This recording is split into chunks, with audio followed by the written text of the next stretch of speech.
my gosh. What did I bring us today? Smoke on the wagon. Exactly. Yeah, we've got a little bit of the Smoke Wagon Uncut Unfiltered. And, you know, this bottle may be so old that it doesn't even say what batch it is. I think you how old wiped it the is. dust off of the top of I that. did, but I've had this bottle for ages, long before Smoke Wagon was cool. Yeah, this is an old school bottle. And to be fair, I don't know, have they changed the bottle design? Nope. Because this is really, really cool. I mean, they've got a lot of embossing. Then they have like the wax stamp in the middle of all the embossed stuff going on the bottle. I'm sure you probably see that. That's really, really cool. Most people in the whiskey world by now are pretty familiar. But for those of you who are not fully intertwined in the Instagram and whiskey clubs and whiskey groups and whatnot, you may not know what Smoke Wagon is, and that's what we do. That's why we're here to educate. Lovely color. Yeah, we've got some Smoke Wagon. What is Smoke Wagon? Do you know? Vegas. They are Vegas, baby. Correct. That's what I know about Smoke Wagon. Well, that's where they're located, but they are famous for being very, very good. Aaron Chepnick, the master blender, is known for being quite the blender and picking fantastic barrels of MGP whiskey. And he'll get into, extraneous detail about what floor and what warehouse and what mash bill, and he'll tell you everything there is about this whiskey.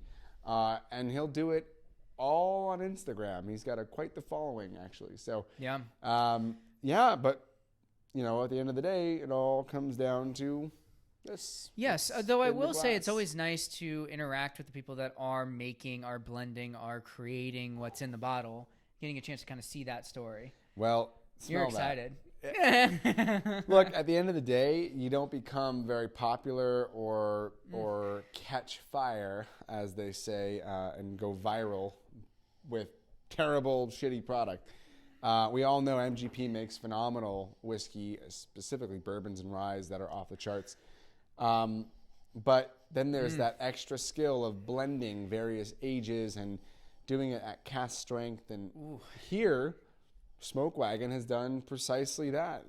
They take barrels of MGP, they put them together, and they make them delicious. Well, on the nose, I haven't even tried it yet, but on the nose, it is all of that rich, dark caramel.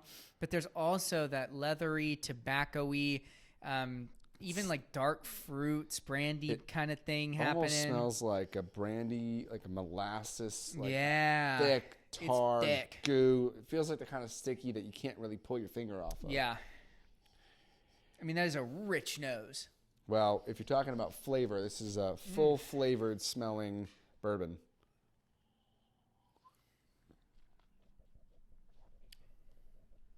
What I'd like to know is how long these spend in Nevada, if at all.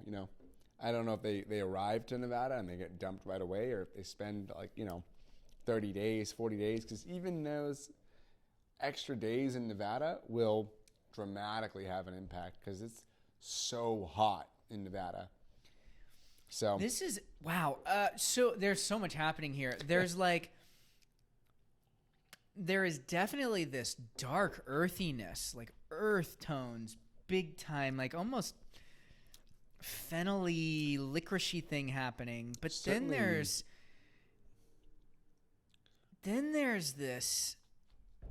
I mean, I don't want to associate just as Smoke Wagon and smokiness, but there's a tobacco like if you licked a cigar, there's definitely that realm of. But I wouldn't call it smoky. No, it's not smoky. No, it's not. I mean, it's not like a Scotch. It's not even like a really smoky. I mean, it's a bourbon through and through. But there's a. Well, it's 58.45. So that's you're pushing 117 proof there. You're just shy of. I think 116.9. And yeah, no, it's it's certainly different. Here's what I'd say: this is a different bourbon than your high proof like Four Roses or Kentucky bourbons.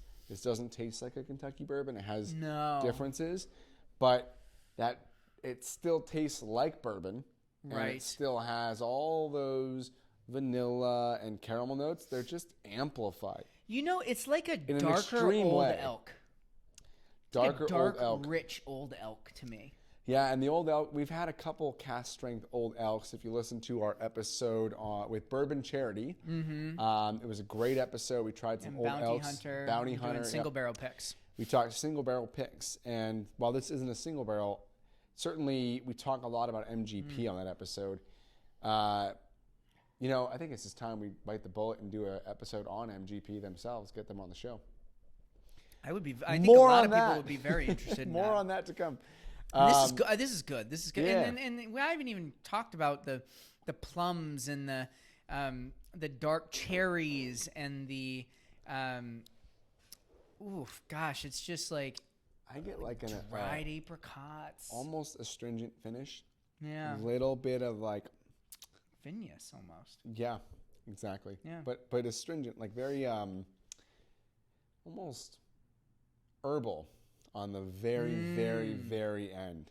I wonder if that's the earthiness thing that I was picking up on earlier that I couldn't quite put my finger on. I'm getting herbal notes, almost like a really heavily wooded tea at the very end, and it's very pleasant. Yes. I'm not selling that well, but it's very positive. I like this a lot. Would I pay crazy dollars for it? You know, if I had nothing better to do with my money, but certainly good, really, really good for me. I like this a lot. Yeah, and this is one of those ones that you keep around for your bourbon friends. Like, this isn't the one that you whip out at the party for people who, you Gonna know, take a shot and not know what it is. Exactly, or even that are kind of dipping their feet. This is all the way. This is a big, bad barrel strength bourbon. Yeah, I wouldn't give this to grandma. You might kill her. Nah, this is for your experienced whiskey friends, Yeah. please. This is a whiskey drinker's whiskey, for sure. Yes, absolutely. Well, absolutely. I'm a fan. Yeah. Love to know what you guys think. Yeah. Be sure to, follow, subscribe to the YouTube channel, and follow us on Instagram. We're at Cartel Hour. And we also have a podcast, The Cartel Hour, where we do awesome podcasts about stuff like this. We haven't had Smoke Wagon on yet, but hey, if you're listening, guys, give us a call. We'd love to have you on the show. But we do all sorts of really cool stuff there too, so check that out. Yep. All right. Well, cheers to Smoke Wagon and cheers to you for watching. Thank you so much.